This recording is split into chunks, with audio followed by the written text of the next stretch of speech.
And now, at this time, we're going to get started with our program. Robert Webb, I'd like for you to come on up and join me.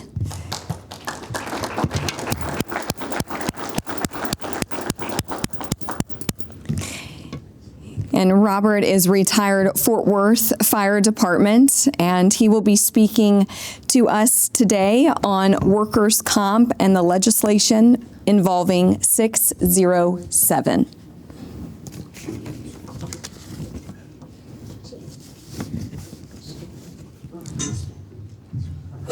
Around technical issues, so. Okay, thank you.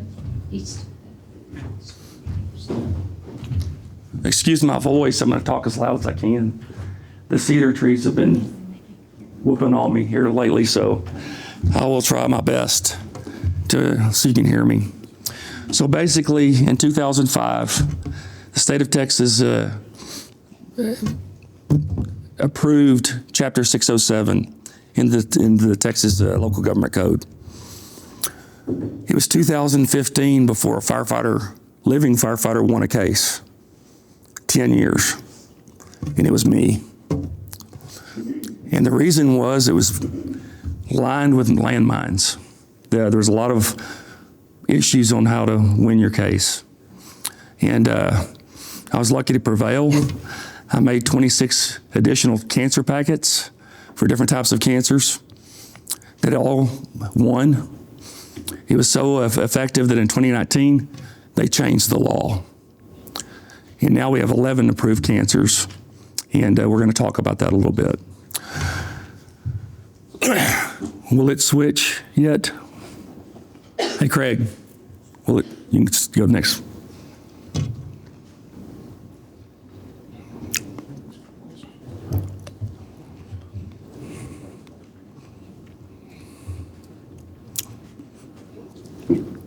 Sorry, we're kind of playing catch up here.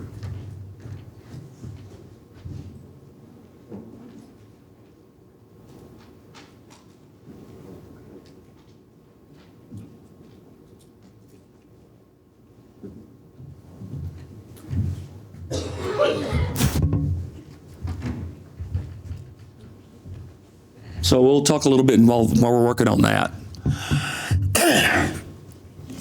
So everybody in here is pretty familiar now. Since 2015, we've had a lot of these classes and talked about it, about the importance of the deadlines, the 30 days to file a claim for your injury. Unfortunately, cancer claims follow the same guidelines as injury claims. And it's really, it's one of those things that's really gray on cancer, because when you're injured, you know exactly when it happened. You know that I injured my back on this day doing this, or I injured my knee doing that. When you have cancer, I went to the doctor for 4.5 months before they finally told me I had cancer. And going through and then once you find out you have cancer, you're going through endless tests and doctor's visits and scans and more doctor's visits, and before you know it, thank you, Mike, I appreciate it. And before you know it, the 30 days is you're pushing that deadline. So it's really important. I think most people understand that 30-day rule, how important that is. The two forms that are really important to fill out, each department's a little bit different. I've dealt with departments all over the state, all over the country, actually. And in Texas, the form that we have to fill out that goes to the Texas Department of Insurance is called a DWC-1. That DWC-1 form has all the information to file your claim. And when you file that claim, a lot of guys make mistakes thinking that, well, I know I had that big fire in 2008, and we don't want you to fill the claim form out like that.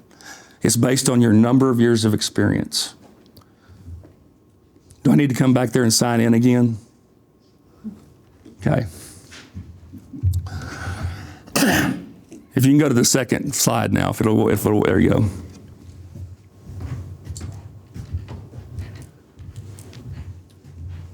So basically, File your claim within 30 days. It's critical. You will automatically lose your claim status if you do not file that within the first 30 days. The next critical deadline was, and they keep moving the goalpost, if they did not deny your claim by 60 days, they forfeited the right for denial. But now they say, well, that really doesn't mean that. It says that, but it doesn't really mean that. And we've had that issue too. So we've had guys that went past 60 days without a denial and didn't get automatically approved. You can go ahead and hit the next one, Craig. These two forms, one of them is the DWC-1 form, which I told you about. Some of your departments have an in-house injury report form that you send in.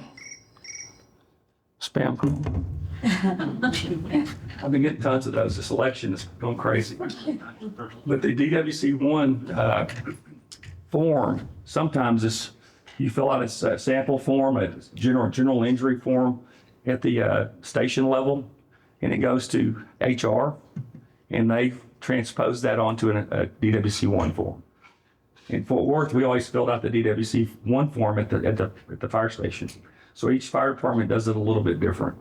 But no matter what, when you fill out your injury report, you want to be very specific in that you're not specific. You want to be, I've spent 27 or whatever years, I was 27 when I got sick, 27 years on the job. And I was exposed to products of combustion because we didn't have the DEF cleaners on all the exhaust at the time. I worked at Old H with Richard back there, and the diesel exhaust on the engine would blow right into the kitchen. And I'm not kidding. So, and then the products of combustion as well. So really, you don't know exactly when you got sick. You don't know when you were exposed. You know, in the course of your career, you were exposed. The other form, the one that's on the left, is a DWC-41 form. That form is mailed to your house. So if you're an officer filling a form out, understand you'll never see that DWC-41 form. It's going to go to that person's home in their mailbox. So they have to be made aware that this form is coming. And when that comes to your door, to your mailbox, you have 52 weeks from the date of your injury to fill that form out and send it back. And if you don't, you lose your claim. That one form. And you're sending it to the person that's sick, that's probably going through treatment.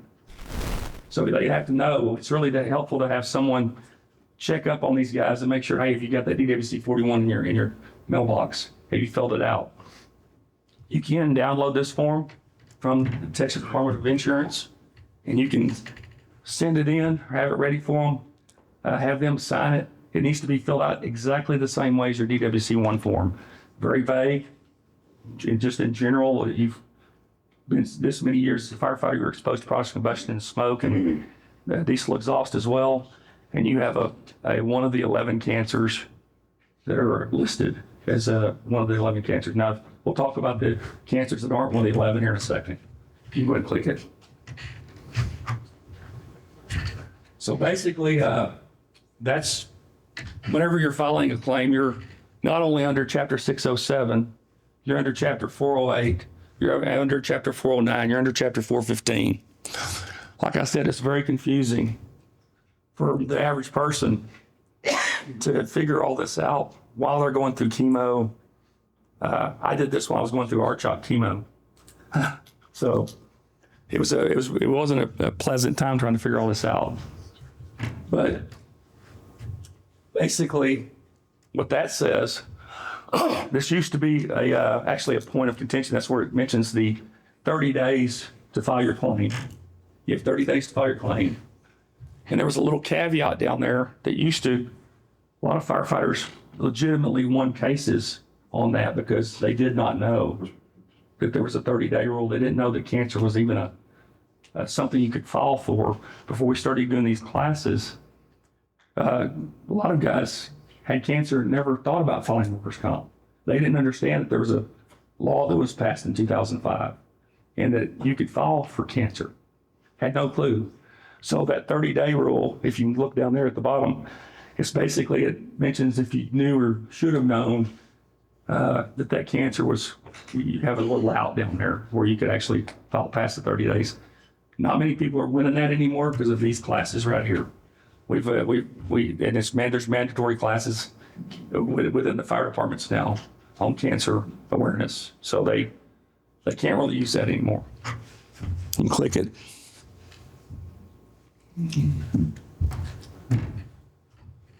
Some of the applicability requirements for Chapter 607 is you have to be a firefighter for at least 5 years on the job. Now, that doesn't mean that you were on the job, that job for 5 years. It means in total, you were either a firefighter, paramedic. Yes, please. You're either a firefighter or paramedic. And I think these guys will enjoy hearing me a little better too. So you were either a paramedic, you could be working for an independent company as a paramedic, and then you get on the fire department. If that time totals 5 years, you're considered good. Oh, Mike brought me one. I appreciate it. Thank you. I know I sound horrible. This is about as good as it gets, I promise. So basically, you can't have ever used tobacco. That there's studies that are, and it's kind of weird because we'll talk about it in a little bit, but there was a federal act that was just passed that mentions tobacco. And as long as you didn't use tobacco in the last 5 years, you're good with that particular, and that's a federal law. But this one is if you ever in your life use tobacco, you're negated from, that's the way that the carriers look at it. I've had people denied that stopped smoking in 1998 and got denied for claims in 2022. So you responded to fires. You were either exposed to cross combustion and or radiation. And you have one of the cancers, one of the 11 that is listed. And I encourage everybody to follow. We've actually had some cases where firefighters have won cases that weren't one of the 11 cancers that were listed. And we have a couple back there, I think one at least. And it depends on how your doctor looks at it. And we'll talk about it. Leukemia is a tricky one because chronic leukemia is actually a form of lymphoma. It can be classified either way. And if you have your doctor classified as lymphoma, it gets passed, it's accepted. Okay? You can click it. There are 11 cancers that are currently covered. And I wanted to mention the study that we're doing. I don't know if y'all, I didn't see them up there. But the University of Texas of Houston just started a study today. They started in Dallas last week or a couple weeks ago. Monday, Tuesday. They're testing on-duty active firefighters and retirees across the major cities in Texas. It's going to last for up to 10 years, of my understanding. Is that yours, David? Yes, sir. And what the hopes are is that this study is going to kind of build on a study that was done by Dr. Jeffrey Burgess, who did a study to find out the root causes of being a firefighter and the exposures and the cancers that they cause.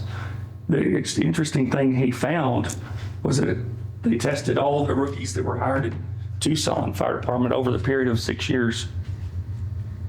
And they found that 100% of those firefighters had mutations in their DNA by year 3 of their career. 100%. DNA mutations don't always guarantee cancer, but that's how cancer's formed. So we're actually doing that study here. It's going to go on for 10 years, and the hopes are it's the largest firefighter study that has ever been done in the United States. And it's starting here. It's here today. So 11 cancers are colon, stomach, rectum, skin, malignant melanoma, which is internal, kidney, non-Hodgkin's lymphoma, multiple myeloma, prostate, testicular, and brain cancers are all covered. And I can tell you how they got that list, but I don't have enough time. It was kind of a really weird way how they got those 11 cancers. You can go and click it. If you want to ask me, I'll tell you when I'm off the stage. Denials. So when you're denied, so basically you have one recourse when you're denied. You have to appeal the denial. And when you appeal the denial, you have to call the Texas Department of Insurance. There's usually no time frame except for a year. You have up to a year to appeal your denial. And whenever you appeal, that kind of changes the whole motion that you've been dealing with the carrier up to that point, the case manager that was assigned to you through the carrier. Now you're going to be dealing with an ombudsman. So when you talk to them, they're going to assign you an ombudsman, or you can also hire an attorney if you would like. I advise people not to. Now, David, y'all had an attorney on a retainer for years. He's a judge now, so we lost that luxury. Okay, so he's with Dallas, by the way, David Chris. But so y'all using ombudsman now? Yes. Okay. So ombudsmen are free, and they will walk you through all the steps necessary. I will say that most firefighters in Texas, when they get to that level, you'll initially be assigned an ombudsman that's local to your jurisdiction, wherever you are, whether it be Houston or Dallas, but because you're a firefighter, most times you're going to be assigned to Yolanda Garcia, and she's out of Lubbock. And she's the one ombudsman for the whole state for firefighters. So specifically for cancer. So that's who you're going to be given. So basically you can be denied for failure to fill out a DWC-1 in a timely manner. You can be denied if you don't fill out that DWC-41 within a year. I've had guys go through this whole process. They usually drag this out just a little over a year, this process. And right before the end, they say, oh, well, you didn't fill out your DWC-41, you lost your case.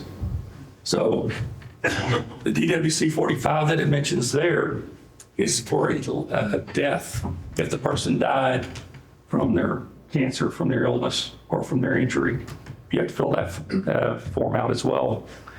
And there's some new laws. We'll talk about that. Sorry. Let me get some water.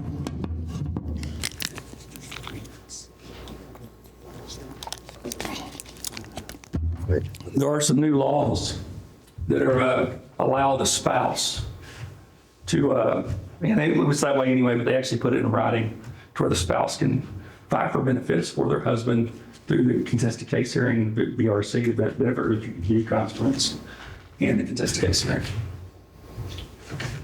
So Chapter 615 of the Texas Local Government Code covers survivor benefits. You can switch it. So basically, we've had this issue with some firefighters. We've had carriers tell them, you can't go see the doctor you want to go to. Unfortunately, right in 603, it says you can go to any doctor you want to. That's in 607. If you're an emergency responder, you can go see any doctor you want to. The problem is, not many doctors take workers' comp. That's your downfall. I just had a procedure. I've won 2 cases with one with skin cancer, one with non-Hodgkin's lymphoma. Just had a procedure done on my face. You probably wonder, was that what it looks like? Frankenstein. But the carrier initially told me, well, you got to go to one of our doctors. I said, well, you tell me which one of your doctors is a dermatologist. They don't have one. So I have to pay out of pocket and get reimbursed. Okay.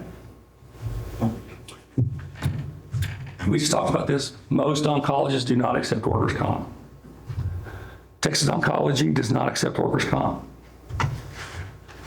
I wouldn't want you to go there anyway.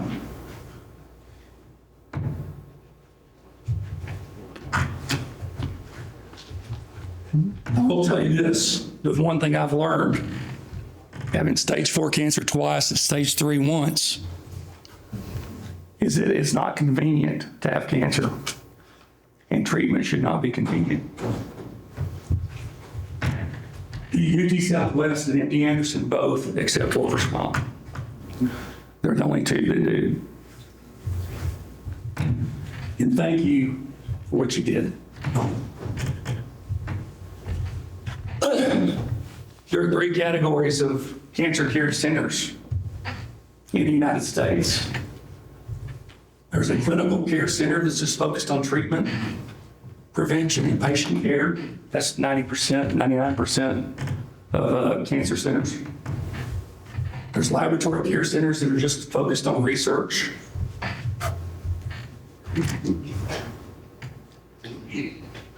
And then there's comprehensive cancer care centers, which meet NCI, which is National Cancer Institute standards in all 3 categories. There's actually 4 now in Texas. There's MD Anderson, there's UT Southwest, there's the Daniel Duncan Baylor College of Medicine in Houston, and then there's the one in San Antonio, the Mays Cancer Health Center. Those two do not accept workers' comp, I don't believe. But now we used to just have 3, and now we have 4. So if there are some options, regardless, you need to go to an NCI rated facility.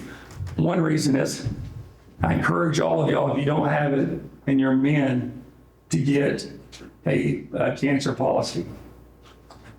It will save you financially if you have it. A lot of guys don't think about it. I didn't think about it. I got a cancer policy because my wife's family had cancer. In 1998, I got that policy. And we almost dropped it in 2013 because the city stopped taking Aflac. As a deductible went out of our check, I had to pay it out of pocket.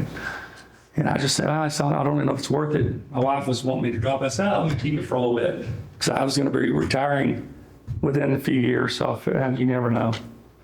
And I was the one that got cancer. So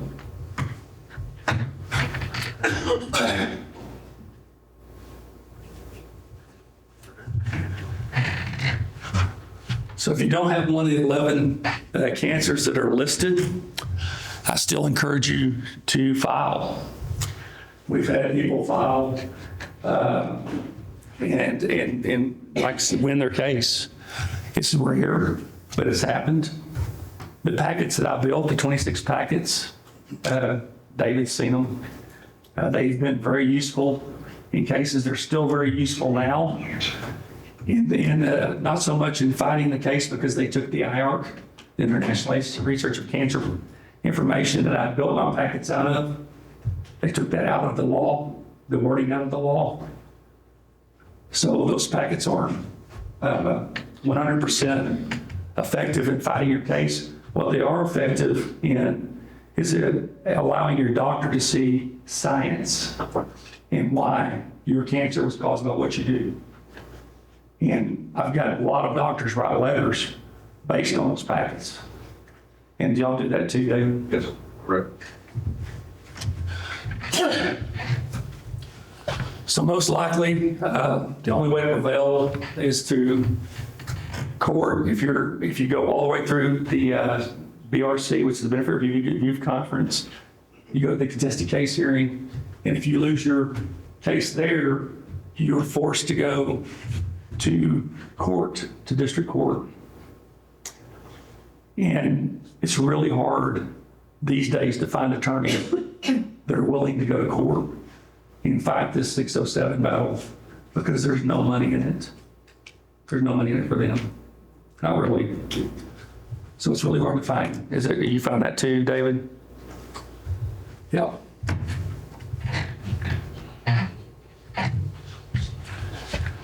can't stress that enough. Have someone assist you if you're the one going through this. Because what happens with workers' comp, your officer, I was an officer, but my chief had to fill out my injury report. You can't fill your own injury report out. So he knew about the injury report. But once it goes past that phase, all the phone calls, all the letters, all the information you're having to sit back and forth is good coming to that person that's sick. So having someone understand that, hey, check in on Joe and see how, if he's filled out this form, make sure he's doing what he's supposed to be doing. Where is he in his process? Because that person's on an island and they're sicker than they've ever been. And it's really hard for them to keep up with that. I can't stress that enough. You can also, whenever I was sick, I see our union president here today. I was lucky whenever I when I was sick, our union president at the time, Jim Tate, Michael Glenn also went to all my hearings. And they helped me out in that way, that they showed support in that way. So it's really helpful to do that.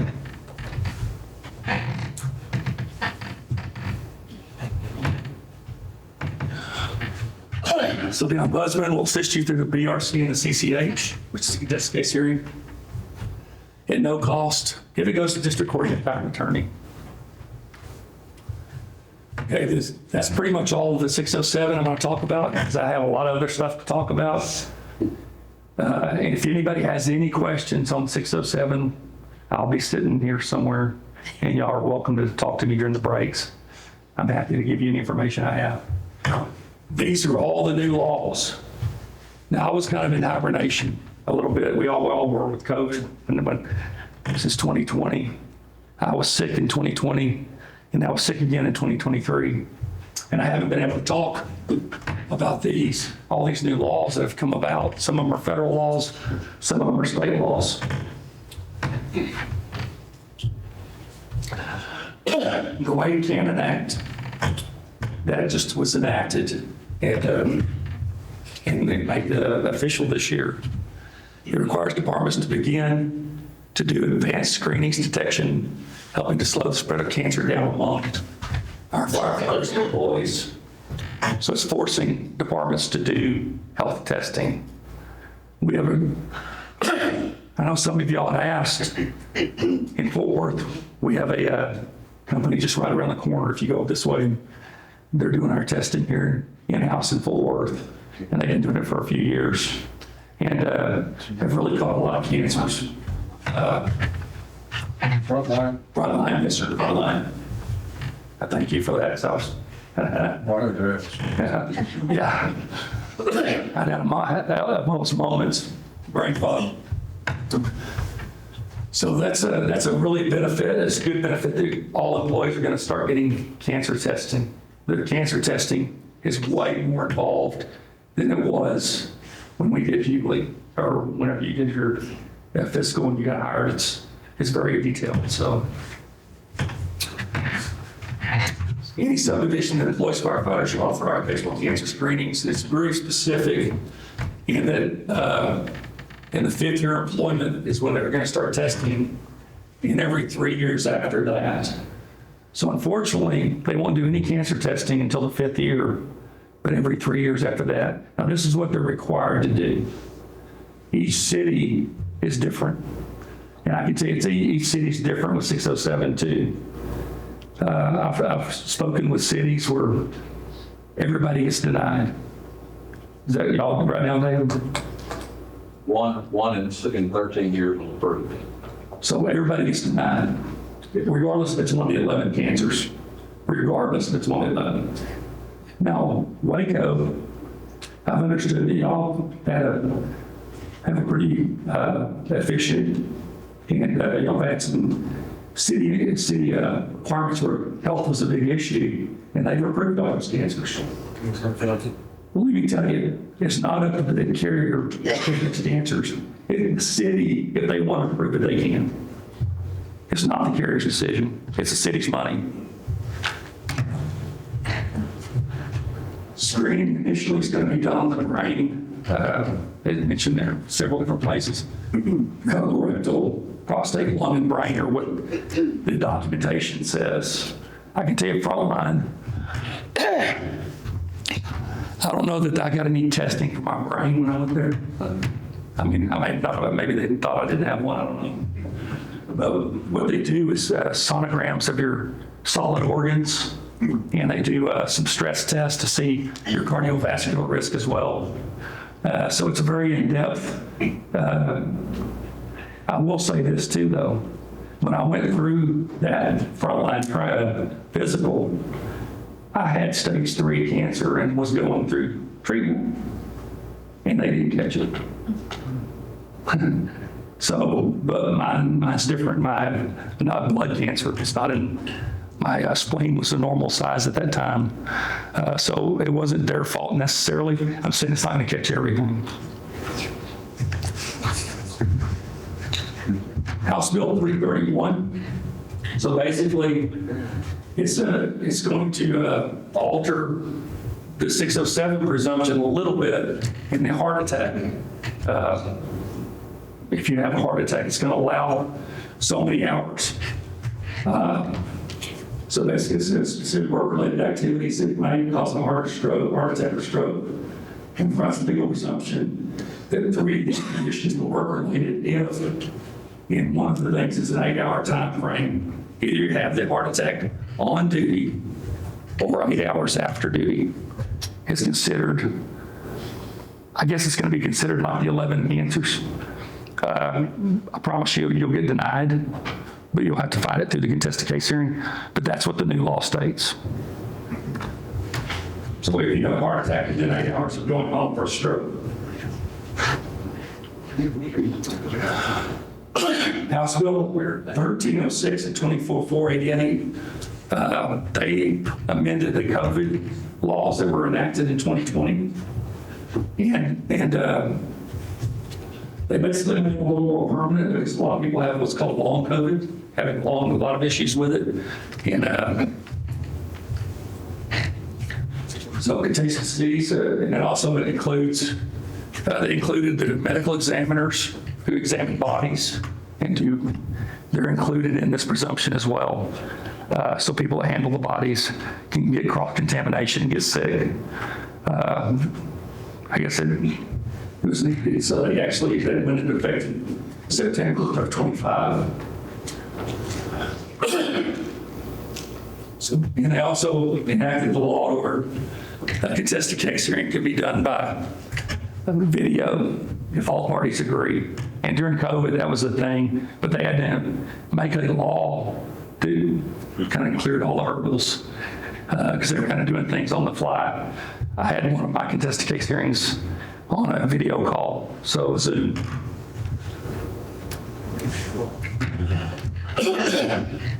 House Bill 4464, it talks about when guys are just deployed, especially Task Force 1, that this is going to cover them under presumption as well as far as contagious diseases. And if you get sick, I know Richard, he went to the World Trade Center after 9/11, and he's covered under that. Did you ever sign up for that? Yes. So he's covered under that, but he's also covered under this law as well now. Sort of, yeah. Were you aware of this? Yes. Okay. I'm in the World Trade Center.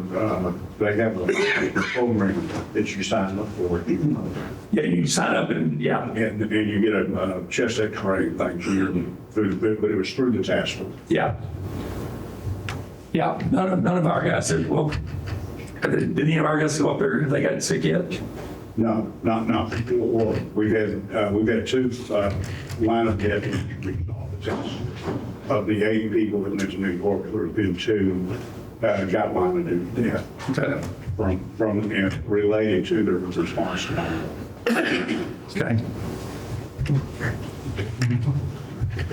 So next thing, it also covers mutual aid as well. Task Force and mutual aid. If you're injured and under sick, it covers it as well. You go ahead. House Bill 2314 allows the beneficiary to file a claim. I mentioned that earlier. They were doing that before, but now it's in ink and it's official. So it's one of those things, they dotted their I's and crossed their T's.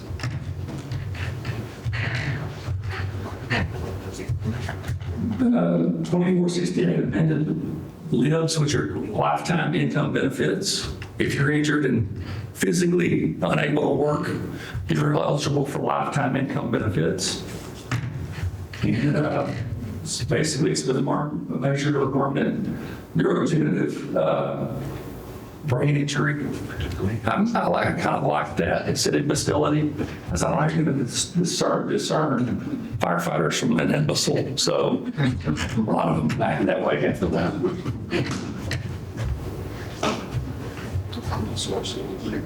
The COVID-19 presumption, we mentioned that a little bit as well.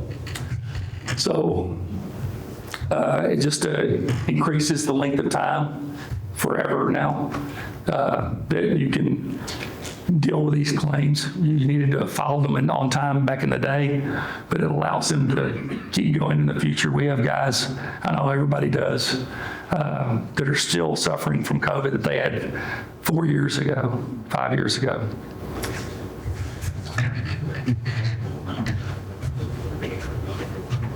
So House Bill 4144, plus firefighters and police officers who retire on or after January 1st of this year. It doesn't affect anybody else. It's January 1st of this year. If you have cancer, a heart attack, or stroke diagnosed within 3 years of retirement, you can claim that as an occupational illness or disease.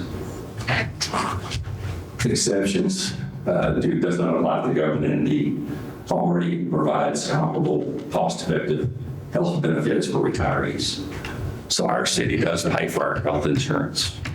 And so I guess, do you know, Zach, if that was, have you talked about that? For your post-2009 hires, they don't have any retiree health care, they'll fall under this. For those of you in your generation that have coverage throughout your life until you meet Medicare eligibility, Yeah. you don't necessarily fall. So mostly the people in the future that won't have health care when they retire. Okay. Yes.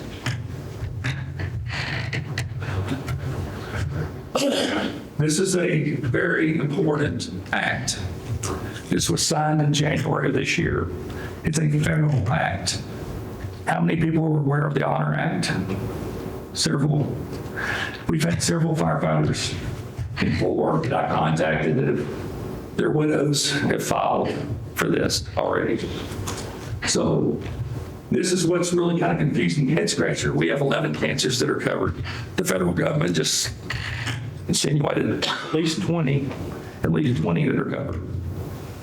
So bladder, breast, colon, kidney, lung, mesothelioma, non-mesothelioma, prostate, testicular, any World Trade Center related cancer. There's actually a paper, if you want to see it, I've got it in my briefcase, of all the cancers that the World Trade Center has covered from their response there, and it's pretty lengthy. Brain, cervical, esophageal, leukemia, melanoma, or skin cancer, multiple myeloma, ovarian, stomach, thyroid, and any cancer that can be added in the future. And that's what the hopes are of this study that we just started today, that we're going to be able to add some cancers to that list. What they're actually looking at is DNA and biomarkers on this study. And what that's going to do, it's going to pinpoint where they need to target their testing. So whenever you have damaged DNA, it's a predictor of what cancers you're going to get. And so it's going to help firefighters in the future be having more accurate testing and actually more accurate treatment as well. So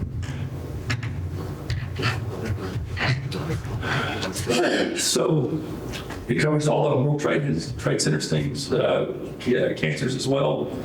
We talked about that already. So some eligibility parts to fit in the presumption of the Honor Act.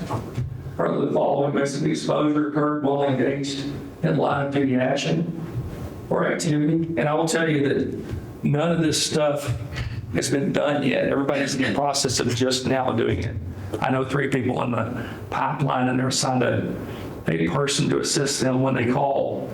And I'm sure they're going to have to get some kind of records from the city, or response records. But like some of the guys I knew, myself and Richard, we didn't keep computerized records until 2003 or whatever, right? So the first 15 years of my career and the first 20-something of his, we didn't keep records on runs and calls like we do. Yes. On the Honor Act, your departments are different. Maybe your union and maybe your chief or whatever that fills out those reports for your restoration of benefits for this. It's going to be a huge glut for us. I've done the last several of these reports for Fort Worth, and God bless David Green. We didn't think of him as being one of the most rough and tumble firefighting sons of guns that ever lived. And he had 600 instances of smoke inhalation or fire exposure.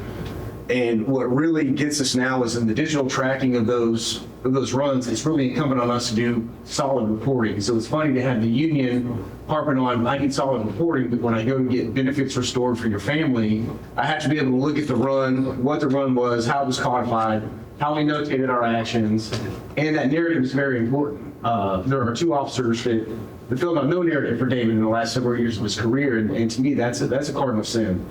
So from the union side and admin side, crucial that we do our reporting thoroughly so that we can do about this. But the problem is Garrett's doesn't track exposure numbers. Right. Right. Yeah, I had to dig through the narrative. It took me 2 months to do David Green's, and we're about to have a rash of these to do retroactively. Yeah, because I contacted a couple of 3 people actually. Yeah. So the cancer diagnosis is no more than 15 years post-retirement. So you can follow up to 15 years after you retire, which is huge. The exposure-related cancers directly resulted in death or permanent disability. Cancer remissions apply to death benefits, death claims involving exposure-related cancer on or after January 1st, 2020. So it goes back 6 years. So if you know anyone that passed away from cancer 2020 on, they're eligible for this benefit. It allows individuals to file within 3 years of this law's enactment. So if you were already injured in this, if you know someone that's already been affected by this, and they passed away or they've become permanently disabled because of having cancer, they need to file.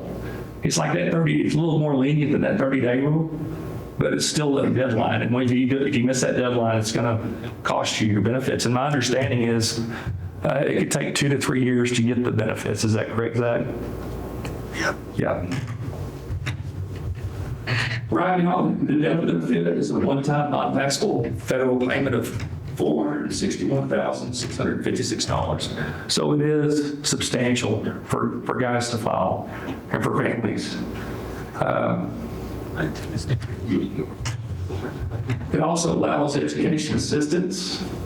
And this also applies to line of duty deaths. If a guy's on the job and dies, this is an additional benefit beyond the state benefit.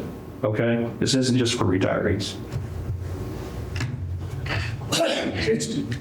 It also offers education assistance for any minors, for people under the age of 26 that want to go to college. You file eligibility through the PSLB claims process, Public Safety Officer Benefits Contract. It's a federal PSLB claims process. Eligible beneficiaries may include a spouse, dependent children, or designated beneficiaries. May provide benefits and deaths resulting from traumatic injuries during emergency response or training, cardiovascular events, and job-related occupational cancer. Suicide following qualifying on-duty traumatic exposure.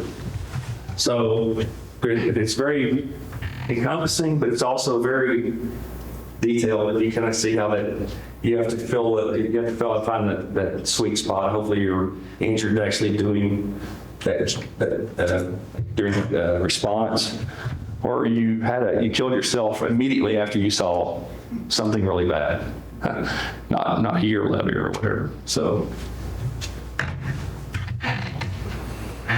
And that's it. If any of y'all have any questions or want to get up in touch with me, if you get diagnosed with cancer, that's my information. That's my personal cell phone. That's my email. And that's me. So I don't charge anything. It's all free. And hope that y'all found this information. I appreciate it.